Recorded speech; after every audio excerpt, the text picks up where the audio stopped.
சீமான் வந்து மலையேறி பனையேறிகள் அதுதான் நீங்கள் சொல்கிற டைம்ஸ் ஆஃப் இந்தியாவில் கூட போட்டிருக்காங்க. ஒரு ஒரு கள மாற்றத்தை உண்டாக்குகிறார் அப்படின்னா எதனால் வந்து அந்த ஆர்டிக்கிள் நானும் பார்த்தேன். எந்த அடிப்படையில் சொல்கிறாங்க? டைம்ஸ் ஆஃப் இந்தியாங்கிறது தேசிய அளவில் இன்றைக்கி வந்து நம்பர் 1.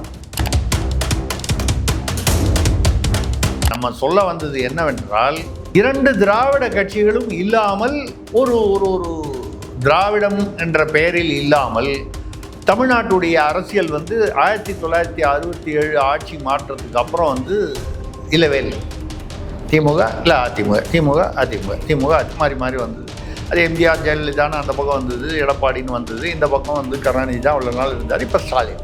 இவங்க 2 பேர் இல்லாமல் யார் அப்படின்னு பார்க்கும்போது சீமான் முன்னிலையில் இருக்கிறார்.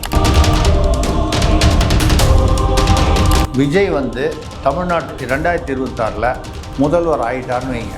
நான் ஒரு பக்கம் மீசை எடுத்துகிட்டு உங்கள் ஸ்டூடியோவில் வந்து நான் நிகழ்ச்சி கலந்துக்கிறேன். ஒரே ஒரு பக்கம் மீசை. எனக்கு என்ன 2 பக்கம் மீசை வச்சுக்கின்னு என்ன பண்ண போகிறேன்? ஒரு பக்கம் போனால் போகுது. நான் விஜய்க்கு ஒன்றும் எதிரி இல்லைங்க. நீங்கள் அப்படி எடுத்துக்கூடாது.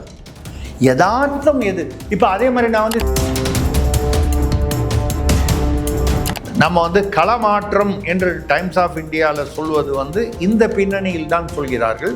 இந்த களமாற்றத்தை ஏற்படுத்தியவர் சீமான் தான் என்பதில் வந்து சந்தேகம் இல்லை.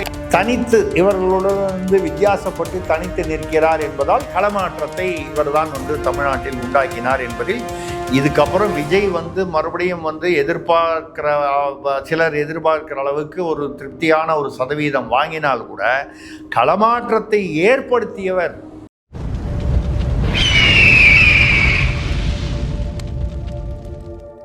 அரசியல் நேயர்களுக்கு வணக்கம். இன்று நம்மோடு இணையும் சிறப்பு விருந்தினர் மூத்த பத்திரிகையாளர் திரிசக்தியார் அவர். வணக்கம் சார். வணக்கம் சரண்ராஜ், சொல்லுங்கள் சார். நேற்றைய தினம் திருச்சியில் அனைத்து ஜாதிகளையும் சார்ந்த 1000 பனையேறிகளை வைத்து சீமான் அவர்கள் வந்து கல்விடுதலை மாநாதை வந்து நடத்தினார். இதைத் தொடர்ந்து டைம்ஸ் ஆஃப் இந்தியாவில் ஒரு ஆர்டிக்கல் வெளியாந்து தமிழகத்தோட அரசியல் வரலாற்றை வந்து சீமான் மாற்றி எழுதுகிறார் அப்படின்ற மாதிரி ஒரு தலைப்பில் ஒரு ஆர்டிக்கல் வெளியாகிருக்கு. இந்த விடயங்கள் எல்லாம் எப்படி சார் பார்க்குறீங்க? அதாவது இந்த பனையேறிகள் மாநாடு வந்து சீமான் வந்து இந்த கல் விஷயத்தில் வந்து ஏற்கனவே தன்னுடைய நிலைப்பாட்டை இதுக்கு முன்னாலேயே சொல்லிட்டார். போன மாதமோ ஒரு மாதம் இருக்கும். அப்போ வந்து அவரே பனைமரத்து மேலே ஏறி ரொம்ப வருஷம் ஆச்சு எனக்கு ஏறி, அதனால் கொஞ்சம் பயிற்சி எடுத்துக்கிட்டு போகிறேன் அப்படின்னு சொல்லி ஏறி அது கல்லை இறக்கி பறித்தாங்க. அது கூட வந்து எல்லாரும் ஆச்சரியப்பட்டாங்க. எப்படி ஏன்னா அனுமதி கொடுக்கல அவருக்கு. அனுமதியை மீறி தான் அவர் வந்து அது எதுக்காக சொன்னார்னா, சாராய கடையை மது ஆலைகளை மூட வேண்டும், மது ஆலைகளை டாஸ்மாக் கடைகளை மூட வேணும். அதுக்கு பதிலாக இப்போது கேரளா சில மாநிலங்களில் வந்து கல் வந்து அனுமதிக்கப்பட்டிருக்கிறது, கள்ளுக்கடை. முன்னால் தமிழ்நாட்டிலையும் அப்படி தாங்க இருந்தது. 1971 ஆகஸ்ட் 30 அன்னைக்கு ஐயா கருணாநிதி அவர்கள் வந்து திறந்து விட்டார் சாராய கடையை. அன்றைக்கி திறந்து விட்டது இன்னும் காவிரியை விட பெருசாக ஓடுது தமிழ்நாட்டில். காவிரி என்னமோ அங்கங்கே கொஞ்சம் கொஞ்சம் கர்நாடகாக்காரன் தயவு வச்சா அப்பப்போ வருது தண்ணி. ஆனால் சாராயம் காவிரியை விட 10 மடங்கு பெருசாக வந்து ஓடுது.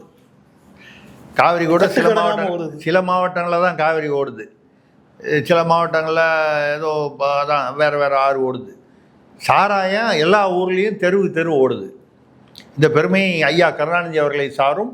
அதற்கு தொடர்ந்து அதிமுக ஆட்சியில் எம்ஜிஆரோ ஜெயலலிதாவோ இவங்கெல்லாம் வரும்போதும் அதை தொடர்ந்தார்கள். ஏன்னா வருமானம் அப்போவே வந்து இப்போ 50,000 கோடி வருமானம், அரசுக்கு வருமானம். நம்ம பல தடவை சொல்கிறோம், இருக்கிற 12 டிஸ்ட்ரிக்டில் 11 வந்து திமுக சார்ந்தவர்கள். கிட்டத்தட்ட 7லேருந்து 10 லட்சம் கோடி வருஷத்துக்கு வருமானம். எப்படி சாராய ஆலையை மூடுங்கன்னு சொன்னால் எப்படி மூடுவாங்க? இந்த 10 லட்சம் கோடி யார் கொடுப்பா? இது சீமானுக்கு தெரியாமல் அவரும் பேசலை. ஏன் குஜராத் மாதிரி மாநிலங்கள், எத்தனையோ மாநிலங்கள் வந்து மதுவிலக்கு இருக்குது, ஆனாலும் வந்து அவங்க வந்து டெஃபிசிட், அதாவது பட்ஜெட்டில் வந்து பொருளாதார ரீதியில் வந்து அவங்களோட பட்ஜெட்டில் வந்து இது எக்ஸஸ், அதாவது டெஃபிசிட் பட்ஜெட்னால் வருமானம் வந்து குறைவு, செலவு அதிகம், அதுக்கு பேர் டெஃபிசிட் பட்ஜெட். தொடர்ந்து தமிழ்நாட்டில் இவ்வளோ வருமானம் சாராயத்துலேருந்து வருது, எல்லாத்துலேருந்து வருது. இதெல்லாம் மீறி தொழில்துறையில் நம்ம தான் முதல்ல நிற்கிறோம்லாம் சொல்லி டெஃபிசிட் பட்ஜெட். குஜராத் போன்ற மாநிலங்களில் மதுவிலக்கு இருக்கிறது. அங்கொன்றும் இங்கொன்றுமாக கள்ளசாராயம் இருக்கும். நீங்கள் மூடினீங்கன்னா எதையுமே வந்து ஒரு விஷயத்தை வந்து நீங்கள் கூடாதுன்னு சொன்னீங்கன்னா 100 பேரில் 90 பேர் கேட்பான், 95 பேர் கேட்பான். ஒரு 5 பேர் கேட்காம அதை மீறுவோம். இது இயல்பான விஷயம். இது ஹெல்மெட் விஷயத்தில் ஆரம்பித்து பார்த்தீங்கன்னா இது இப்படி தான். ஹெல்மெட் போடணும்னு கோர்ட்டு சொல்லும். கோர்ட்டு சொல்லிச்சுன்றதுனால பயந்து போய் ஹெல்மெட்டு போடுறவன் ஒரு சதவீதம் இருப்பான். கோர்ட்டு அப்படி தான் சொல்லலாம், அதெல்லாம் வேலைக்கு ஆகுமா அப்படின்னு அதை பற்றி கவலைப்படாமல் போகிறவன் இருப்பான். சட்டம்ங்கிறதே அதானே. சட்டத்தை யாருமே மீறலைன்னா போலீஸ் ஸ்டேஷன்லாம் மூடிடலாமே, கோர்ட்டே கூட மூடிடலாமே. இது இயல்பில் வந்து யதார்த்தமாக உள்ளது. அப்போது இந்த அவர் சீமானுடைய கொள்கை ஆரம்பத்திலிருந்து நிலைப்பாடு, கள்ளுக்கடையை திறந்து விடுங்கள், அனுமதி கொடுங்கள், சாராயத்தை மூடிவிடுங்கள். இவன் இப்போதைக்கு கல் குடிக்கிட்டோம். கல் வந்து இப்போ கேரளா போன்ற மாநிலங்களில் வந்து சாதாரணமாக விழா காலங்களில், பண்டிகைகளில் வீட்டிலேயே ஆண்கள் பெண்கள் குடும்ப தலைவிகளும் அதுக்காக வந்து குடிச்சிட்டு கல் குடிச்சிட்டு எங்கேயும் யாரும் வந்து மட்டையாய் விழுந்ததா சரித்திரமே கிடையாது. கல் வந்து அதாவது லிமிட்டடாக குறைந்த அளவுக்கு, அதாவது ஒரு குறிப்பிட்ட அளவுக்கு குடிக்கும் பொழுது கல் வந்து உடலுக்கு ஆரோக்கியத்தை தரக்கூடியது. அது தென்னங்கள்லோ பனங்கள்லோ ஈச்சங்கள்லோ அந்தந்த ஊரில், ஈச்சங்கள்ன்றது வேறு ஊர்லலாம் இருக்கும், நம்ம ஊரில் மோஸ்ட்லி தமிழ்நாட்டில் பனங்கல், சில இடங்களில் தென்னங்கள், குறிப்பிட்ட இடங்களில் மட்டும். ஈவேரா அவர்கள் வந்து கல் கூடாதுன்னு சொல்லிட்டு என்ன பண்ணாரு, ஒரு 1000 தென்னை மரத்தை வெட்டிட்டார். ஏதோ சொல்லுவாங்க, மூட்டைப்பூச்சிக்கு பயந்து வீட்டையே கொளுத்திட்டானான்னுவாங்க. வீட்டில் மூட்டைப்பூச்சி வந்தால் மூட்டைப்பூச்சி மருந்து அடிக்கணுமே தவிர வீட்டை கொளுத்திட்டா அப்புறம் எங்கே இருக்கிறது? தென்னை தோட்டத்தையே அழிச்சார். இது வரலாறுல இருக்கு. எதுக்காக சொல்கிறேன்னா, இந்த கல் வந்து அதாவது எல்லாரும் அவசியமாக வீட்டில் கல் குடிக்கணும்னு சொல்லி யாரும் வந்து கட்டாயப்படுத்த போகிறதில்லை. என்ன சொல்கிறாரு சீமான், சாராயம் உடலுக்கு தீங்கு விளைவிப்ப ரசாயனம். அது கள்ள சாராயமாக இருந்தாலும் சரி, நல்ல அதாவது டாஸ்மாக் சாராயமாக இருந்தாலும் சரி, அது உடலுக்கு தீங்கு விளைவிப்பது. அது வேண்டாம். அதுக்கு பதிலாக கள்ளுக்கடையை திறந்து விடுங்க. கள்ளுக்கடைன்னா இந்த அளவுக்கு வந்து உடல்நல பாதிப்பு ஏற்படாது. இளம் விதவைகள், அக்கா கனிமொழி அவர்கள் சொல்கிற மாதிரி இளம் விதவைகள் உருவாக வாய்ப்பில்லை. கல் வந்து ஒரு ஆரோக்கியமான பானம். எதுவுமே அந்த அளவுக்கு. சாராயம் வந்து நீங்கள் பார்த்தீங்கன்னா யார் வந்து இன்றைக்கி 2 பெக்கு போடுறோம், அப்படி போக போக போக 3 பெக்கு 4 பெக்கு ஆஃபு, அப்புறம் சோடா கலந்தது போக ராவா, இப்படி குடல் வெந்து கெட்டு போகும், லிவர் வந்து ஸ்பாயில் ஆகிடும். ஆனால் அப்படிலாம் வந்து விழுந்து கிடக்க வாய்ப்பு இருக்கும். ஆனால் கல் வந்து ஒரு அளவுக்கு மேலே குடிக்கவே முடியாது, திகட்டும். நிச்சயமாக நம்ம முதல்வர் கூட அவருக்கு வந்து இதெல்லாம் வந்து எடுத்து சொல்கிறதுக்கு யார் கூட இருக்காங்களான்னு நமக்கு தெரியல. முதல்வர் ஐயா வந்து அவருக்கு சுற்றி இருக்கிறவங்க அவர்கிட்ட என்ன பல தகவல்கள் அவருக்கு போய் சேர்றது இல்லைன்னு சொல்லி தான் வந்து பரவலாக மீடியாக்களில் பரவக்கூடிய ஒரு செய்தி. அது எவ்வளோ தூரம் அது சரியான தகவல் நமக்கு தெரியல. ஆனால் உண்மையை அது அவர் நடந்து கொள்ளும் சில விஷயங்களை பார்த்துருந்தீங்கன்னா அப்படி அவருக்கு தகவல் போய் சேர்றது இல்லையோ அப்படின்ற சந்தேகம் நமக்கு வருது. எங்கேயோ ஒரு இடத்துல பதநீர் கொடுத்தாங்க, சர்க்கரை போட்டிருக்கான்னு கேட்டார். அப்போ பதநீர்னா இனிக்கும், பதநீர் கெட்டு போனால் புளிக்கும், கெட்டு போனோன்னா 4 ஆனால் புளிக்கும். உடனடியாக இறக்கப்பட்ட பதநீர் பார்த்தீங்கன்னா ஒரு இனிப்பு கலந்த புளிப்பு இருக்கும்னு வச்சுங்க. அது அந்த வகையில் பதநீரில் சர்க்கரை போட்டிருக்கீங்களான்னு கேட்டார். அவருக்கு பாவம் அனுபவம் இல்லை. அந்த கிராமப்புறங்களில் இருந்து அந்த மாதிரி வந்து அந்த சூழ்நிலையில் அவர் வளரலைன்னு ஒரு காரணமாக இருக்கலாம். ஐயா கருணாநிதி அவர்கள் அன்றைக்கே திருவாரூர்லேருந்து ரயில் ஏறி வந்துட்டார். அதுக்கப்புறம் வந்ததுக்கப்புறம் சென்னையிலேயே அவங்க கிட்டத்தட்ட இருந்துட்டாங்க. அதனால் அவருக்கு தெரியலன்னு என்ன நம்ம கருணோன்னா, இவர் வந்து இந்த பனையேறிகள் மாநாடு தென் மாவட்டத்தில் உங்களுக்கு அதிகம், திருநெல்வேலி அந்த சுற்றுப்புறங்கள்லாம் தூத்துக்குடியெலாம் பார்த்திங்கன்னா அதிகம். அதில் வந்து என்ன பண்ணியிருக்காரு, அதுதான் சொல்லியிருக்காரு வந்து அவர் வந்து அந்த மாடுகளோட மாநாடு நம்ம பேசியிருக்கோம். அதை பற்றி பேசுனதை வந்து திமுக ஐடி விங்லேருந்து வந்து அதை ஒரு சொல்லி இவர் மாடுகளோடு உட்காந்து பேசிக்கிட்டு இருக்காரு. மாடுங்கள்லாம் ஓட்டா போட போகுது. ஏங்க இப்போ நாய்க்கு கூட தான் ஓட்டு போடாது, அதுக்காக நாய் வளர்க்காமையாக இருக்காங்க. மாடுகளுக்கு ஓட்டு இல்லைன்றதுக்காக விவசாயத்துக்கு காளமாட்டை பயன்படுத்தாமல் இருக்க போகிறோமா, இல்லை பாலுக்காக பாலுக்காகவோ மற்ற இதுக்காகவோ பசுமாட்டை பயன்படுத்தாமல் இருக்க போகிறோமா? மிருகங்களுக்கெல்லாம் ஓட்டு உரிமையாக கொடுக்க முடியும்? மாடுகளோட பேசிக்கிட்டு இருக்காருன்னு. அப்போ அதுக்கு அவர் நல்லா பதில் சொல்லியிருக்காரு. மாட்டுக்கெல்லாம் அறிவு இருக்கிறதுனால தான் மாடு கூட பேசிக்கிட்டு இருக்கேன். இந்த அறிவற்ற பதர்களோட பேசுகிறத விட மாடுகளோட பேசுகிறதெல்லாம் வந்து எவ்வளோ பரவாயில்லன்னு சொல்லியிருக்காரு. ஒரு அறிவற்ற பதர்கள்னு யாரை சொல்கிறாருன்னு நமக்கும் புரியுது. கட்சி பேர் சொல்லலை. உங்கள் கூடலாம் பேசுகிறத விட மாடுகளோட பேசலாம். இப்போ சில பேர் வீட்டில் கூட பேசும்போது சொல்லுவாங்க, ஏய் உன்னை பெற்று வளர்த்ததுக்கு ஒரு நாயை வளர்த்துருந்தா கூட நன்றி கெட்ட மகனை விட நாய்கள் மேலடா நாய்கள் மேலடா ஒரே ஒரு ஊரிலேன்னு படிக்காத மேதையில் வந்து ஒரு பாட்டு வரும். நன்றி கெட்ட மகனை விட நாய்கள் மேலடானா நாய் நன்றியாக இருக்கும். அதுக்காக எல்லாரையும் மகனை நல்லா இருக்கிற மகனெல்லாம் வீட்டை விட்டு வெளியில் அனுப்பிச்சிட்டு நாயை வாங்கி வீட்டில் வச்சிங்கன்னு சொல்ல முடியுமா? அந்த அர்த்தம் இல்லை. அது ஒரு குறிப்பிட்ட கான்டெக்ஸ்டில் சொல்கிறது. அது மாதிரி அவர் என்ன சொல்லியிருக்காருன்னா, அறிவற்ற பதர்களை விட மாடுகள்கிட்ட பேசுகிறதுல தப்பு இல்லைன்னு சொல்லியிருக்காரு. நியாயமான விஷயம். மரங்களுடன் ஒரு மாநாடு கூட நம்ம அதை பற்றி பேசியிருக்கோம்.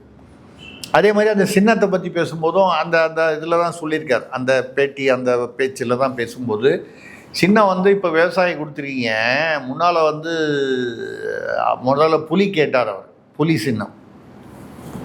அப்போ தேர்தல் ஆணையம் என்ன சொல்லிடுச்சு, உயிருடன் இருக்கும் எதையும் நாங்கள் கொடுக்கறது இல்லை. இப்போ விவசாயி உயிருடன் தானே இருக்கிறான். விவசாயி எந்த விவசாயி, யாரோ ஒரு விவசாயி நாட்டில் ஏதோ ஒரு பகுதியில் தமிழ்நாடு உட்பட விவசாயின்றது உயிருள்ள ஒரு மனிதன் தானே, அதானே விவசாயி. அப்போ புலினா பகுஜன் சமாஜ் பார்ட்டிக்கு வந்து இதே தேர்தல் ஆணையம் தானே. ஏதோ ஒரு காலத்துலன்னா கூட அதிகாரி மாறலாமே தவிர ஆணையம் அதே தானே. யானை சின்னம் கொடுத்துருக்காங்களே பகுஜன் சமாஜ் கட்சிக்கு. இன்னைக்கு கூட வந்து தாவேகா விஜய் வந்து 2 பக்கமும் 2 யானை தானே போட்டு கொடியில் வச்சுருக்காரு. அது கூட வந்து ஏதோ ஒரு தர்ம பரிபாலன சபைன்னா என்னமோ அவங்க வந்து இது எங்கள் சின்னம்னு சொல்லி போட்டாங்க. நடுவில் பகுஜன் சமாஜ் கட்சியே வந்து இதுக்கு ஆட்சேபனை தெரிவித்து போட்டாங்க. அது தனி மேட்ரு. கேட்டால் அது ஒரு யானை, இது 2 யானை, இது நிற்கிற யானை, அது நடக்கிற யானை, இது உட்காந்துருக்கிற யானைன்னு யாரும் வித்தியாசப்படுத்துவாங்க. ரெண்டாவது யானை வந்து எல்லாருக்கும் பொதுவான மிருகம். யானை உயிருடன் இருக்கும் மிருகம் வந்து பகுஜன் சமாஜ் கட்சிக்கு அன்றைக்கி மாயாவதிக்கு அந்த பீரியடில் கொடுத்தாங்க. கன்ஷிராம் மாயாவதி இருந்த பீரியடில். அப்போ புலி என்ன பாவம் பண்ணுச்சு? புலி கொடுக்கலாம், சிங்கம் கொடுக்கலாம், ஓநாய் கொடுக்கலாம், நரி கொடுக்கலாம், மான் கொடுக்கலாம், மயில் கொடுக்கலாம். நான் பொதுவாக சொல்கிறோம், மிருகமோ பறவையோ என்ன தப்பு இருக்குது? அது என்னன்னா, புலின்னு கொடுத்தால் அந்த ஈழத்தோடு சீமானுக்கு இருக்கக்கூடிய அந்த இணைப்பு, அந்த அந்த அந்த ஈர்ப்பு, ஈழத்தமிழர்களுக்கு சீமான் பேரில் இருக்கக்கூடிய ஒரு மரியாதை இன்றைக்கி வந்து பார்த்திங்கன்னா ஈழத்தமிழர்களுக்கு சீமான் பேரில் ஒரு அக்கறை, ஒரு ஈர்ப்பு இருக்குது. அது யாரும் மறுக்க முடியாது, வெளிப்படையாக தெரிஞ்ச விஷயம். அது இன்னும் அதிகமாகிடும். அந்த புலின்றதுனால அவருடைய இமேஜ் டெவலப் ஆகிடும். விவசாயின்னு இது சீமானுக்கு எதிராக ஒரு நடக்கக்கூடிய ஒரு சதின்னு சொல்லலாம். அது சீமானுக்கு எதிராக. ஏன்னு கேட்டால் புலி கொடுத்தால் இவர் வந்து ஒரு இன்னும் இதை விட அவருக்கு அதிகமான ஒரு சப்போர்ட் வந்து அடையாள ரீதியாக அமைந்து விடும் அப்படின்றதுக்காக அது சொல்கிறாங்க. நீங்கள் வந்து இதை இப்போ நீங்கள் சீமான் வந்து மலையேறி பனை ஏரிகள் அதுதான் நீங்கள் சொல்கிற டைம்ஸ் ஆஃப் இந்தியாவில் கூட போட்டிருக்காங்க. ஒரு கள மாற்றத்தை உண்டாக்குகிறார் அப்படின்னா எதனால் வந்து அந்த ஆர்டிக்கிள் நானும் பார்த்தேன். எந்த அடிப்படையில் சொல்கிறாங்க? டைம்ஸ் ஆஃப் இந்தியாங்கிறது தேசிய அளவில் இன்றைக்கி வந்து நம்பர் 1 ஆங்கில பத்திரிகை. ஒரு காலத்தில் தமிழ்நாட்டில் இந்து இருந்துச்சு. இன்றைக்கி தமிழ்நாட்டிலேயே இந்து படிக்கிற ஆட்கள் ரொம்ப யாரெல்லாம் இந்து அந்த காலத்தில் வந்து நான் கூட குழந்தையாக இருக்கும்போது இந்து தான் வாங்கி படிப்பேன். எங்கள் வீட்டில் எங்கள் அப்பா வாங்குவார். அப்படியே அது இப்போ இந்து படிக்கிற ஆட்கள் வந்து முன்னால் இருந்ததில் 10% பேர் கூட இன்னும் இப்போ இந்து படிக்கிறது. நான் ஒன்றும் குறைவாக சொல்கிறேன். ட்ரெண்டு மாறுது. அப்படி பார்க்க போனால் இந்திய அளவில், தேசிய அளவில் தமிழ்நாடு உட்பட பல மாநிலங்களில் டைம்ஸ் ஆஃப் இந்தியா நம்பர் 1 இருக்குது. பெரிய நிறுவனம். அவங்க எழுதுகிறாங்கன்னா ஓரளவுக்கு அந்த ஆராய்ச்சி பண்ணி ஆய்வு பண்ணி கள ஆய்வு பண்ணி தான் எழுதுவாங்க. அவங்க என்ன எழுதுகிறாங்க, இவர் ஒரு கள மாற்றத்தை உருவாக்குகிறார். எந்த கள மாற்றத்தை உருவாக்குகிறார், ஏன் அவங்க அப்படி எழுதுகிறாங்க அப்படின்னு நீங்கள் யோசனை பண்ணால், ஒரு அரசியல் ஆய்வாளர் அப்படிங்கிற முறையில், ஆர்வலர் அப்படிங்கிற முறையில் என்னுடைய கணிப்பு என்னன்னால், திமுக அதிமுகன்னு மாறி மாறி தமிழ்நாட்டில் இருக்கக்கூடிய அந்த திராவிடம் இருக்கக்கூடியது மெல்ல மெல்ல மறைந்து கொண்டு வருகிறது, குறைந்து கொண்டு வருகிறது. மக்கள் வந்து இந்த திராவிடம்ங்கிறது வந்து ஒரு மாயை, இது ஒரு போர்வை. இந்த திராவிடம்ங்கிற போர்வையில் ரெட்டை வேஷம் போடுறவா தான் அதிகம். அந்த பக்கம் அத்திவரதர் கோயிலுக்கு விடிகாலையில் 3 மணிக்கு 4 மணிக்கு விவிஐபி பாஸ் வாங்கிட்டு போய் பார்த்துட்டு வந்து வெளியில் வந்து அந்த பக்கம் இன்னொரு மீட்டிங்கில் போய் கடவுள்லாம் இல்லை, சாமியே இல்லை அப்படின்னு சொல்லக்கூடிய ரெட்டை வேடக்காரர்கள் தான் திராவிடம் அப்படின்னு மக்கள்கிட்ட எஸ்டாப்ளிஷ் ஆகிடுச்சு. இவங்க என்னதான் போட்டு கருப்பு போர்வை பொத்தி அதை மூடி வச்சா கூட காத்தடிக்கும் போது பாருங்க அது தெரிஞ்சிருது. அது வந்து வெளியே அது எப்படி வராமல் இருக்கும்? ஏதோ சொல்லுவாங்க, தண்ணியில் ஏதோ பண்ணினா, அந்த வார்த்தையை நம்ம சொல்ல வேணாம், தண்ணியில் ஏதோ பண்ணால் வெளியில் தெரியறதுக்கு எவ்வளோ நேரம் ஆகணும். அந்த மாதிரி நம்ம வந்து இவங்க வந்து வெளியில் தெரிஞ்சிடுது. அப்போ இந்த திராவிடத்துக்கு மாற்றாக மக்கள் சிந்திக்க ஆரம்பித்து விட்டார்கள். அது டைம்ஸ் ஆஃப் இந்தியாவில் வந்தது என்ன, நம்ம சொல்ல வந்தது என்னவென்றால், அந்த அதாவது கள மாற்றம் அப்படின்னு சொன்னது என்ன அப்படின்னு சொன்னால், 2 திராவிட கட்சிகளும் இல்லாமல் ஒரு ஒரு திராவிடம் என்ற பெயரில் இல்லாமல் தமிழ்நாட்டுடைய அரசியல் வந்து 1967 ஆட்சி மாற்றத்துக்கு அப்புறம் வந்து இல்லவே இல்லை. திமுக இல்லை அதிமுக, திமுக அதிமுக, திமுக மாறி மாறி வந்தது. அது எம்ஜிஆர் ஜெயலலிதான்னு அந்த பக்கம் வந்தது, எடப்பாடின்னு வந்தது, இந்த பக்கம் வந்து கருணாநிதி தான் உள்ள நாள் இருந்தார், இப்போ ஸ்டாலின் இருக்கு. இதுதான் அங்கே உள்ள. இந்த 2 பக்கமும் இல்லாமல் 3வது ஒரு பக்கம்னு முயற்சிகள் நடந்தது. உங்களுக்கு அந்த ஒரு வைகோ, விஜயகாந்த் அவங்களாம் வந்து கூட்டணி சேர்ந்தாங்களே தவிர நிற்கல. அந்த கூட்டணி தேர்தலில் வெற்றி பெற முடியவில்லை என்பதை தாண்டி அந்த கூட்டணி தொடர்ந்து கூட்டணியாகவே இல்லை. அதிலிருந்து விசிகா மறுபடியும் திமுகவுக்கு வந்துட்டார். அதில் வைகோ வந்து தனியாக இருந்தார், இப்போ மறுபடியும் திமுகவுக்கு வந்துட்டார். விஜயகாந்த் அவர் உடல்நிலை சரியில்லாமல் அவர் துரதிருஷ்டவசமாக மறைந்தும் விட்டார். அதுக்கப்புறம் தேமுதிக வந்து இந்த பக்கமாக அந்த பக்கமாக இன்னும் ஒரு முடிவு எடுக்காமல் இருக்காங்க. இப்படி பல கட்சிகள் வந்து, அதாவது அந்த கூட்டணியும் வந்து அப்படியே உறுதியாக இல்லை. அந்த நேரம் தேர்தல் கூட்டணியாக இருந்து அப்படியே அந்த தேன்கூடில் கல் எறிந்த மாதிரி தேர்தல் கூட்டணியில் கல் எறிந்து விட்டார்கள் திமுகவும் திராவிட கட்சிகள். அதனால் வந்து கலைந்து விட்டது. அந்த வகையில் ஒரு கள மாற்றம் வந்து சீமான் மூலமாக வருது. அதாவது இவங்க 2 பேர் இல்லாமல் யார் அப்படின்னு பார்க்கும்போது சீமான் முன்னிலையில் இருக்கிறார். நீங்கள் அதுதான் கேட்டேன், விஜய் முன்னிலையில் இல்லையா என்ற கேள்வி அந்த இடத்துல இயல்பாக எழும். ஏன்னா விஜய் இப்போ அரசியலுக்கு வந்திருக்காரு, அவர் ஒரு மாஸ் ஹீரோ, அவருக்கும் ரசிகர்கள் தொண்டர்கள் இருக்காங்க.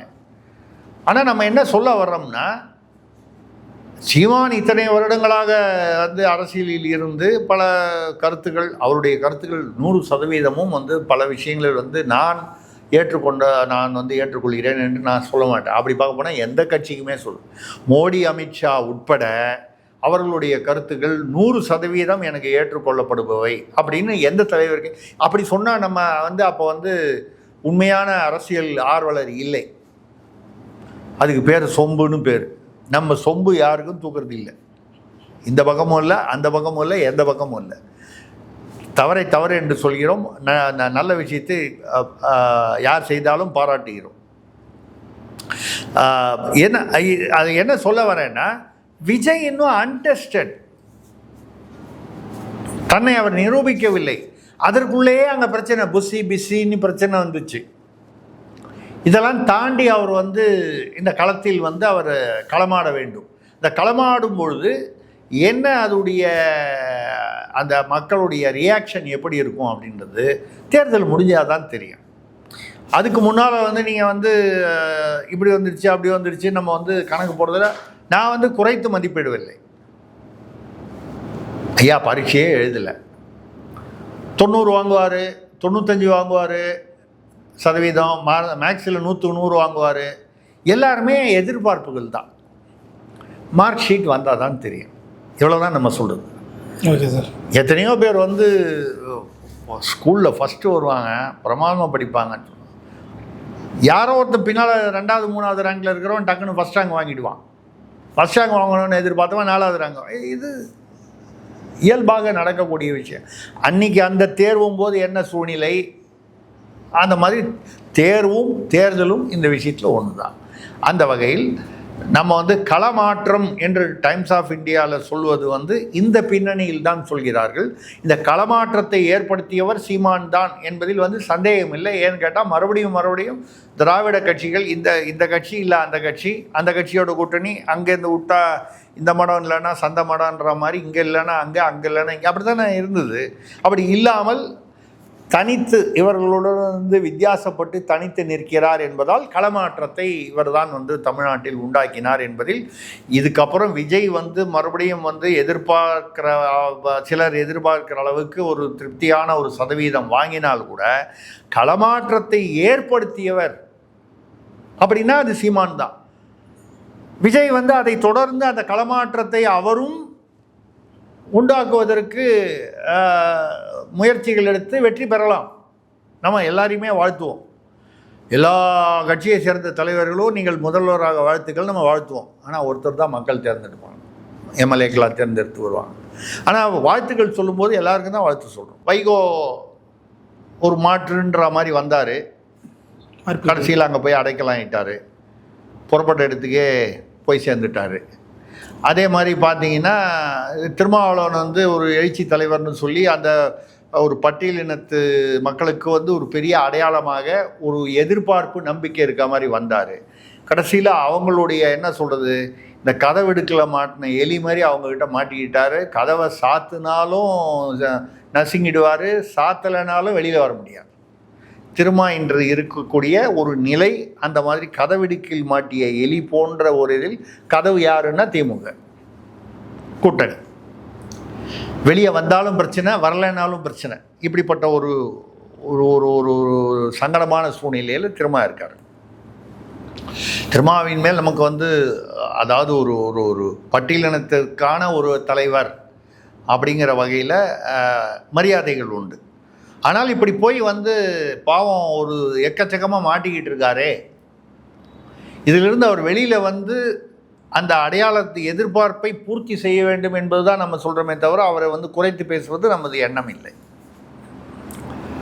இப்போது நீங்கள் இப்போ அந்த கள மாற்றம், அப்போ திராவிடம் இல்லாமல் யார் மாற்றம்? நீங்கள் உடனே அடுத்தது இப்போ இன்றைக்கி உள்ளவங்களை கேட்டிங்கன்னா விஜய்ன்னு சொல்லுவாங்க. யாரை கேட்டா சார்? யாரும் விஜயுடைய ஆதரவாளர்கள் கேட்டால் அதான் சொல்லுவாங்க. விஜய் தாவேக ஆதரவாளர்களை கேட்டால் இன்றைக்கி திராவிடத்துக்கு மாற்று அண்ணன் விஜய் அவர்கள் தான் சொல்லுவாங்க. அவரே மக்கள் விரும்பும் முதல்வர் தான் இனிமேல் போடணும்னு சொல்கிறார். மக்கள் விரும்பினா ஓட்டு போட்டால் தான் முதல்வர். நீங்கள் புஷி ஆனந்தகில தானே கேட்டீங்களா? இந்த மாதிரி புஷி ஆனந்தகில கேட்டிங்களா? இல்லை, புஷி ஆனந்தை நம்ம கேட்க வேண்டியதில்லை. புஷி ஆனந்த் அவர் முதல்வர், துணை முதல்வர் கனவுல இருக்கார். அப்படி? ஆமாம், அவர் நிறைய நாளைய துணை முதல்வரே. எனக்கு என்ன புரியலன்னா, அப்படின்னா விஜய் 234 சீட்டில் 118 சீட்டு தனியாக கட்சி நின்று ஆட்சியை பிடிச்சி விஜய் முதல்வர் ஆகிடுவார், மக்கள் விரும்பும் முதல்வர் ஆகிடுவார். புஷி ஆனந்த் துணை முதல்வர் ஆகிடுவார். எவ்வளவு பெரிய கனவு பாருங்கள். கனவு காண்பதற்கு எல்லாருக்கும் உரிமை உண்டு. அப்துல் கலாமே சொல்லியிருக்காரு. ஆமாம், அப்துல் கலாம் சொன்னாருன்றதுக்காக கனவு கண்டுட்டு வீட்லேயே உட்காந்துருந்தா அப்துல் கலாமே கனவுல கொம்பெடுத்து அடிப்பார். டேய், கனவு காணுன்னு சொன்ன தவிர கனவு கண்டுகிட்டே வீட்டில் படுத்துக்கிட்டுன்னு நான் சொல்லலை. முயற்சி திருவினையாக்கும்னு சொல்கிற மாதிரி நீ, அதாவது அவர் கனவுன்னு சொல்கிறது என்ன, உனக்கு ஒரு லட்சிய நோக்கு இருக்கணும். நாளைக்கு நான் என்ன ஆகணும் அப்படிங்கிறத நீ இன்றைக்கி திங்க் பண்ணணும். அதுதான் கனவுன்னு சொல்கிறாரு. வீட்டில் 2 பாட்டில் சந்தோஷமாக பீரு சுண்டல் சாப்பிட்டுட்டு அப்படி படுத்துக்கிட்டு கிடந்து போதை மருந்து சாப்பிட்டுட்டு கனவுல என்னமோ சுற்றிக்கிட்டு வருது, அந்த கனவை சொல்லலை. அந்த மாதிரி ஆட்களுக்காக சொல்லலை. அவர் சொல்கிறது நாட்டு இளைஞர்களுக்காக.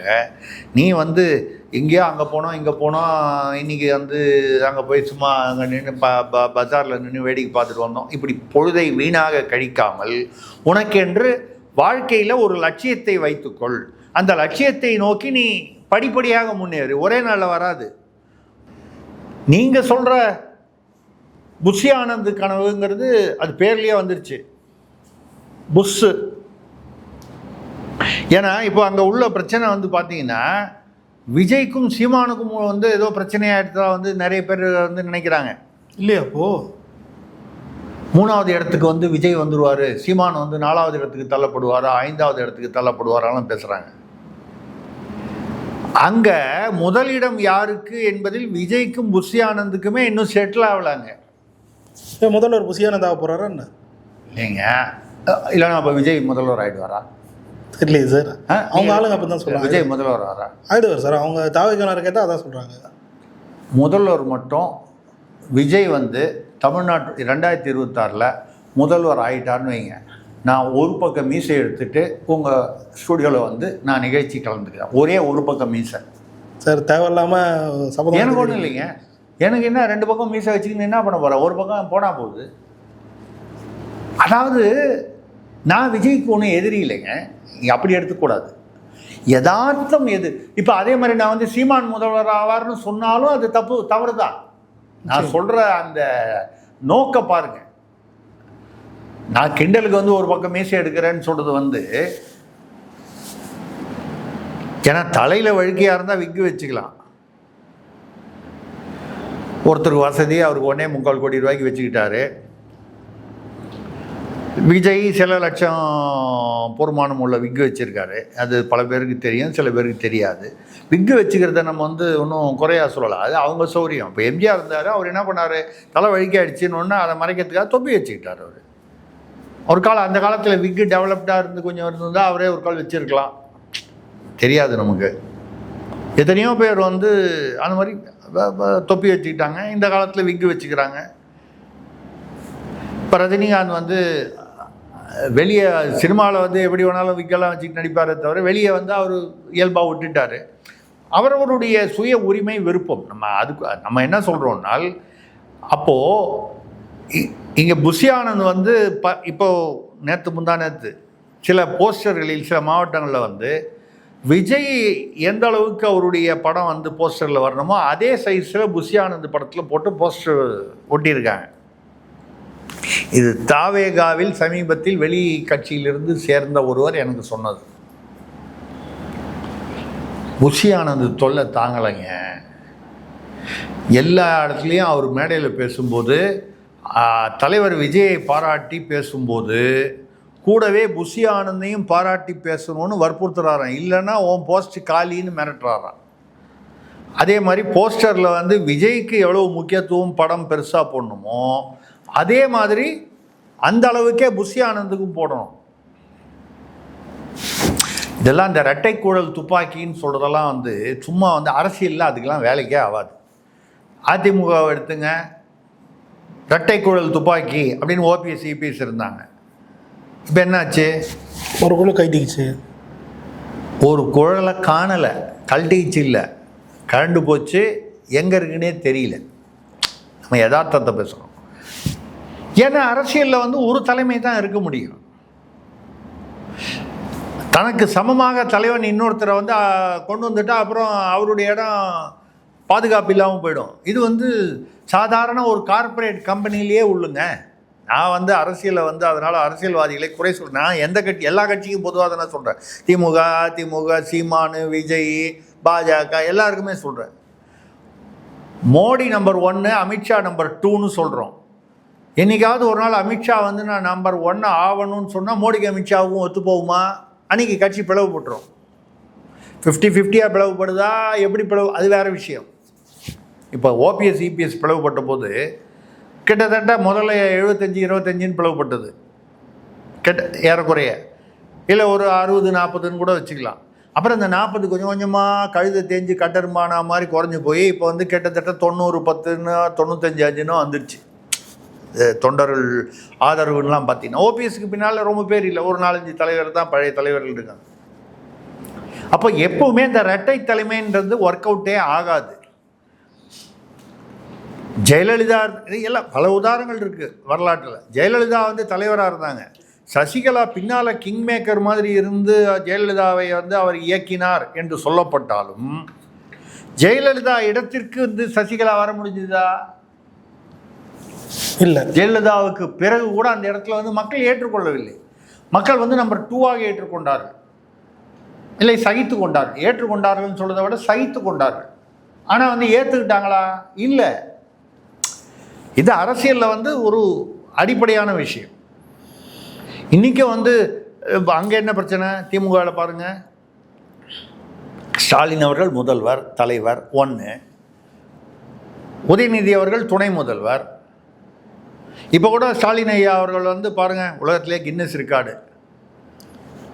நாள் வந்து மயக்கமாயிடுச்சுன்னு சொல்லி அட்மிட் ஆனார். அன்றைக்கி வந்து பரவாயில்ல போல இருக்குது. ஏன்னு கேட்டால் அன்றைக்கி விழாலாம் நடந்துச்சு. அவரும் நானும் விழாவில் வந்து அந்நியார் அவர்கள் வந்து கலந்து கொண்டு சிரித்து கொண்டு பேசி கொண்டிருந்தார். முதல் வரிசையில் வந்து மகனும் துணை முதல்வருமான உதயநிதி அவர்களும் உட்காந்து அது அந்த அந்த அவங்க அம்மா புக்கு பெருமை தானே. தன்னுடைய தாயார் ஒரு புத்தகம் எழுதுகிறாங்க. அது அது அவங்களே எழுதினாங்களா, அவங்க சொல்லி யாராவது எழுதினாங்களா, மொத்தம் அவங்க வெளியிடுற நூல் அது ரைட்டு. ஆனால் மறுநாளைக்கு வந்து அவருக்கு வந்து பிளாக்கே இல்லைன்னு சொன்னாங்க. நார்மலாக இருக்கார், ஆஞ்சியோகிராம் பண்ணின்னு. அதுக்கு மறுநாள் வந்து பேஸ் மேக்கர் வச்சுருக்காங்கன்னாங்க. பேஸ் மேக்கர் வச்ச மறுநாளைக்கு சாயந்தரம் 4:30 6 ராகு காலம் எல்லாம் முடிஞ்சதுக்கப்புறம் கரெக்டாக பகுத்தறிவு பிரகாரம் அவர் வந்து டிஸ்சார்ஜ் பண்ணாங்க. எதேச்சியாக பார்த்தீங்கன்னா மோடி கரெக்டாக ஊருக்கு போயிட்டார். கங்கை கொண்ட சோழபுரம் கோயிலுக்குள்ளே போக வேண்டிய அவசியம் வந்துருமோன்றதுக்காக அவர் வந்து ஆஸ்பத்திரிக்கு போனாருன்னு சில வலைதளத்தில் சில பேர் வந்து அதை வந்து விமர்சித்தவர்களும் இருக்காங்க. எடப்பாடி கூட பேசும்போது அவர் வந்து உடல்நலம் சரியில்லைன்னு ஆஸ்பத்திரிக்கு போனதுனால நான் வந்து உடல்நலம் பூர்ண குணமாக வேண்டும் என்று வாழ்த்து தெரிவித்தேன். ஆனால் அங்கே போய் அவர் வந்து அதிகாரிகளை வரவழைத்து ஒரு ட்ராமா போட்டு நாடகம் ஆடி இருக்கிறாருன்னு விமர்சிச்சிருக்காரு. சார் ஓய்வு இல்லாமல் உழைக்கிறாரு, இதெல்லாம் கூட சொன்னா அப்படி சார்? இந்த பேஸ் மேக்கர் வைக்கும்போது அந்த மாதிரி உழைச்சாருங்கிறது எனக்கு ஆச்சரியமாக இருக்குங்க. ஏன்னா எனக்கு பைபாஸ் சர்ஜரி ஆச்சுன்றதுனால இந்த பேஸ் மேக்கர் எப்படி வைப்பாங்க, அதோடைய விளைவுகள், அது எப்படி ப்ரொசீஜர், இதெல்லாம் தெரியும். பேஸ் மேக்கர் வச்சு அந்த ஆப்ரேஷன் ஆனவர் அன்றைக்கி மத்தியானம் உட்காந்து எழுந்திரிச்சு உட்காந்து அதிகாரிகளுடன் வந்து அளவலாவுகிறார். எந்தவித பேஸ் மேக்கர்லாம் வச்சாங்கன்னா அந்த வெண்டிலேட்டர்னு சொல்லி மூக்கில் அந்த ஆக்சிஜன் போகிறதுக்கெல்லாம் அதெல்லாம் வச்சு படுத்த பிடிக்காத தாங்க இருப்பாங்க. அப்படி ஏந்து உட்கார்ந்து வந்திருக்காருன்னா அது உண்மையிலேயே கின்னஸ் ரெக்கார்டாக இருக்கணும். முதல்வருக்கும் அந்த நம்ம விருது கொடுக்க வேண்டிய வரும், இவருக்கும் கொடுக்க வேண்டிய வரும், அப்போலோ ஆஸ்பத்திரிக்கும் கொடுக்க வேண்டிய வரும். ஏன்னா இதுவரை நான் கேள்விப்படாதது. நானே வந்து இதய நோயாளியாக இருந்து அறுவை சிகிச்சை செய்து கொண்டதுனால என்னால் சொல்ல முடியுது. நம்ம வந்து அதை சரி அதை விட்டுரும். அது ஏன்னா அங்கே கூட இப்போ என்ன பிரச்சனை, எதுக்காக சொன்னோம்னா அதுலேயே வந்து அந்த மீட்டிங் வச்சார் பாருங்க, நாடகத்துக்காக வச்சாருன்னு சொல்லலாம், இல்லை இயல்பாக அவர் மக்கள் பணியில் வந்து மறக்காமல் இருக்காருன்னு. எத்தனையோ தடவை வந்து 10 நாள் 15 நாள்லாம் வந்து இதுக்கு முதலீடுகளை ஈர்ப்பதற்காக வந்து 16 பேர் வந்து குடும்பத்தோட ஃப்ளைட்டில் அவங்களுடைய சார்ட்டர்ட் ஃப்ளைட்டில் போனாங்க. ஞாபகம் இருக்குங்களா? 2 வருஷமா 2.5 வருஷம் போனாங்கன்னு நினைக்கிறேன். லண்டன், துபாய், லண்டன்லாம் போனாங்க. அப்போ தான் அந்த லூலு மால் விவகாரங்கள்லாம் வெளியில் வந்தது. இங்கேருந்து முதலீடு இங்கேருந்து அப்படி அனுப்பிச்சு வேறு விதமாக அனுப்பிச்சு இன்னொரு ரூட்டில் பின்பக்க ரூட்டில் அனுப்பிச்சு முன்பக்க ரூட்டில் வர வைக்கிறதுன்றதெல்லாம் அவளுக்கு பல தகவல்கள் வந்தன. அந்த தகவல்கள்லாம் எவ்வளோ தூரன்றதை விட தகவல்கள் அடிபட்டன, வலைதளத்திலும் சரி மற்ற வகையிலும் சரி. அந்த 15 நாள் வந்து பணி எப்படி என்ன பண்ணார் அவர் முதல்வர்? அந்த 10 நாள் என்னமோ போனார்ல. அப்போ அங்கேருந்து வந்து அதிகாரிகளோட பேசிக்கிட்டாரா? இல்லை தமிழ்நாட்டில் ஏதாவது நின்று போச்சே? இல்லை. அந்த 10 நாள் நீங்கள் சாப்பிடாமே இருந்தீங்களா? குளிக்காமல் பல் விளக்காமல் இருந்தீங்களா? நான் அந்த மாதிரி இருந்தேன்னா மக்கள் இயல்பாக வாழ்க்கை நடத்தி கொண்டிருந்தார். இது வந்து எல்லாருக்கும் பொருந்தும். அது யார் முதல்வராக இருந்தாலும் பொருந்தும். அப்போல்லாம் இல்லாத வந்து இப்போ வந்து இந்த 3 நாள் ஆஸ்பத்திரியில் பேஸ் மேக்கர் வைக்கிற அளவுக்கு உடல் நலம் மோசமாக இருக்கிறது. அப்படி பேஸ் மேக்கர் வைக்கிறது இருதய சீர்துடிப்பு. அதுவே என்னென்னா முதல் நாள் சொல்கிறாங்க அவருக்கு இருதய சீர்துடிப்பு சீராக இருக்கிறது, பிளாக் அடைப்பு எதுவும் இல்லைன்னு. அடைப்பு எதுவும் இல்லைன்னா எதுக்கு பேஸ் மேக்கர் வைக்கணும்? பேஸ் மேக்கர் வைக்கணும்னா இதய துடிப்பு, அந்த இரத்த ஓட்டம் சீராக இல்லாமல் இருக்கிறது என்றால் பேஸ் மேக்கர் வைக்கலாம். ஸ்டண்ட்டு வச்சுருக்கலாம். ஸ்டண்ட்டுங்கிறது ஒரு சின்ன ஒரு இது மாதிரி அதை கொஞ்சம் அப்படி விலக்கி விடும் அந்த குழாயை, ரத்த நாளங்களை. அதாவது ரத்தம் தடைப்படாமல் தேங்காமல் இயல்பாக பாய்வதற்காக. இல்லை பைபாஸ்னால் ஏற்கனவே இருக்கிற நாளங்கள்லாம் கட் பண்ணி எடுத்துட்டு கால்லேருந்து அதே ரத்த நாளங்களை கட் பண்ணி அதை குழாயாக வச்சு தைச்சிருவாங்க. இதுதான் எனக்கு நடந்தது. அப்போது இந்த பேஸ் மேக்கர் வச்சா பேஸ் மேக்கர் பர்மனெண்ட்டாக உள்ளே இருக்கும். என்னுடைய உறவினர், மனைவி வழி உறவினர் வந்து மனைவியோட தாய் மாமா வந்து 30 வருஷத்துக்கு முன்னால் பேஸ் மேக்கர் வச்சு அவருக்கு இப்போ 102 வயசாவது. நல்லா இருக்கார். நல்லா இருக்காருன்னா 102 வயசில் கொஞ்சம் காது கேட்கல போல வரல, அதெல்லாம் தவிர பொதுவாக நடமாட்டத்துடன் இருக்கிறார். பேஸ் மேக்கர் வச்சு. ஆனால் அந்த பேஸ் மேக்கர் வைக்கிறதுன்றது ஒரு ப்ரொசீஜர். ஒரு 4 நாளாவது ஆஸ்பத்திரியில் இருந்திருப்பார். நார்மலாக அனுப்ப மாட்டாங்க. இது ஆச்சரியமாக இருக்குது. சரி, நம்ம அதெல்லாம் அரசியலில் சில விஷயங்கள் தோண்டக்கூடாது. நம்ம என்ன சொல்ல வரோன்னா, அந்த மீட்டிங்கை நடத்தினா இருப்பாருங்க, அதுக்கு துணை முதல்வர் வந்து அவரையும் கூப்பிட்ருக்காங்க. ஏங்க, முதல்வர் வந்து ஆஸ்பத்திரியில் இருந்துக்கிட்டு எவ்வளோ, ஏன்னா அன்றைக்கி தெரியாது மறுநாளைக்கே டிஸ்சார்ஜ் ஆக போகிறாரு. எடப்பாடியோ மற்றவர்களோ சொல்கிற மாதிரி நாடகமாக இருந்தால் வேணால் தெரியலாம். மோடி போயிட்டாரா பாரு, ஃப்ளைட் ஏறிட்டாரா, ஃப்ளைட் மேலே டேக் ஆஃப் ஆயிடுச்சா, ரைட்டு டிஸ்சார்ஜ், அது வேறு. அது அப்படி நடந்திருந்தால் அது நாடகம். தெரியாது, நமக்கு தெரியாது நாடகமாக இல்லையா, நம்மளால் சொல்ல முடியாது. ஆனால் உண்மையிலேயே அந்த மாதிரி வச்சுருந்தால், மீட்டிங் வச்சுருந்தால் துணை முதல்வர் கலந்து கொண்டாரான்னு பார்த்தா நம்ம கேள்விப்பட்ட வரைக்கும் அந்த மீட்டிங்கில் வந்து துணை முதல்வர் வந்து மீட்டிங் முடியும் போது தான் வந்தார்.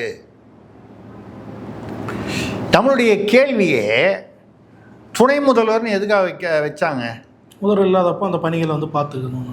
முதல்வர் இல்லாத போது மட்டும் இல்லை, முதல்வருக்கு பணிச்சுமை அதிகமாக இருக்கிறது என்னும் பொழுது அந்த பணிச்சுமைகளில் ஒரு பங்கை வந்து துணை முதல்வர், அமைச்சரை தாண்டி ஒரு துணை முதல்வர்னு ஒருத்தர் வந்து, இப்போ அமைச்சர்னா அவர் விளையாட்டுத்துறை அமைச்சர், அதை தாண்டி அவர் செயல்பட முடியாது. சிறப்பு திட்டங்களுக்கு ஏதோ ஒரு அமைச்சர், இதை தாண்டி அவர் செயல்பட முடியாது. ஆனால் துணை முதல்வர்னா முதல்வருக்கு என்ன அதிகாரம் இருக்கிறதோ ஏறத்தாழ அந்த அதிகாரமோ அல்லது அடுத்தபடியாக அவருக்கு வரக்கூடிய, அவர் ஒரு நாளைக்கு 100 ஃபைல் பார்க்குறாரு, அவர் உடம்பு முடியல, ஒரு 25 ஃபைல் இவர்கிட்ட வரணும் துணை முதல்வருக்கு. நான் சும்மா ஒரு தோராயமாக சொல்கிறேன். அதே மாதிரி முதல்வருக்கு உடம்பு சரியில்லை, அவர் வெளிநாடு போயிருக்காருன்னா முதல்வருக்கான பணிகளை முழுமையாக செய்யணும். அதுதான் துணை முதல்வர். துணை முதல்வருங்கிறது வந்து விருது பட்ட, நம்ம வந்து பெரியார் விருது, கருணாநிதி விருது, கலைஞர் விருது, இந்த விருது, ஔவையார் விருது, பாரதியார் விருது, அது மாதிரி விருது இல்லை. அது ஒரு பொறுப்பு, அது கடமை. என்ன நடக்குதுன்னு நமக்கு தெரியல. நம்ம கேள்விப்படுறதெல்லாம் வித்தியாசமாக இருக்குது. அவரே வந்து ரொம்ப வருத்தப்படுறார். முதல்வரே, துணை முதல்வர்னு பேரை வச்சுக்கிட்டு பொறுப்பில் வந்து எதையுமே எடுத்துக்கொள்ளாமல் அவர் வந்து காட்ட வேண்டிய கவனங்களை, அவருக்கு கவனச்சிதறல்கள் உதயநிதி அவர்களுக்கு அதிகமாக இருக்கிறது என்று முதல்வர் வருத்தப்படுவதாக வெளியில் செய்திகள் அடிபடுகின்றன. செய்தியுடைய உறுதித்தன்மை நமக்கு தெரியாது. ஏன்னா நம்மகிட்ட வந்து வீட்டுக்கு தேடிட்டு வந்து திருசக்தியார்கிட்ட என்னன்னு சொல்லிட்டு போவோம்னு சொல்லி ஸ்டாலின் அவர்களோ உதயநிதி அவர்களோ என்ன கூப்பிட்டா பேச போகிறாங்க? இல்லை. எதுக்காக நம்ம சொல்லணும்னா, தலைமைனா ஒன்று தான். இத்தனையும் தாண்டி இப்போ கூட நேற்று இதில் பார்த்தீங்கன்னா வலைதளத்தில் வந்துருச்சு, உதயநிதி அவர்கள் வந்து வேட்பாளர் பட்டியலை தயார் செய்து விட்டார் 2026 சட்டமன்ற தேர்தலுக்கு. அவரே முதல்வரை கலந்து கொள்ளாமலேயே தயார் செய்து விட்டார். இதில் முதல்வரே அதிர்ச்சி அடைந்திருக்கிறார் அப்படின்னு ஒரு செய்தி இருக்குது. செய்தி சமயங்களில் உண்மையாக இருக்கலாம், உண்மை கலந்து இருக்கலாம், இல்லாமையும் இருக்கலாம், நமக்கு தெரியாது. ஆனால் அங்கே நம்ம சொல்ல வர்றது என்னென்னா, எங்கேயுமே ஒரு தலைமை என்பது தவிர்க்க முடியாது. இந்த இணை தலைமைன்னு வந்ததுன்னா பிரச்சனை தான் வரும். இப்போ திமுகலே அந்த பிரச்சனை தான். அன்றைக்கி ஓபிஎஸ் இபிஎஸ்க்கு அதிமுகவில் என்ன பிரச்சனை இருந்தது, 2 பேரும் ஒன்றுன்னு சொன்னாங்க. இப்போ திமுக அதில் என்ன பிரச்சனை இருக்குன்னா, பேரு தான் முதல்வர் துணை முதல்வர், ஆனால் துணை முதல்வர் வந்து முதல்வரை ஓவர்டேக் பண்ண முயற்சி பண்ணுறாரு. கட்சியுடைய அந்த பிடியில், ஆதிக்கத்தில், வேட்பாளர் தேர்வில், மற்ற விஷயங்களிலும் போது அப்போ வந்து 1க்கும் 2க்கும் நடுவுலையே வந்து சிக்கல் வருது அப்படின்னு சொன்னால், இது கிட்டத்தட்ட அதே மாதிரி தான். அந்த மாதிரி இதுதான் வந்து அந்த செய்தியின் பின்னணி, அந்த டைம்ஸ் ஆஃப் இந்தியா ஆர்டிகளுடைய பின்னணி. இந்த பனையேறி மாநாடு இதெல்லாம் பேசியிருக்கோம். இதுதான் வந்து இருக்குது. களமாற்றத்தை உண்டாக்கிய பெருமை சீமானுக்கு இருக்கிறது. அதை யார் வந்து இதுக்கப்புறம் வந்து மாற்ற முடியாது. Okay sir. அதற்கு இணையாக வருவதற்கு விஜயோ வேறு ஒருத்தரோ முயற்சி செய்யலாம். அவருடைய முயற்சிகளுக்கு வாழ்த்து. பல்லறிகளை தெளிவாக வணக்கம்.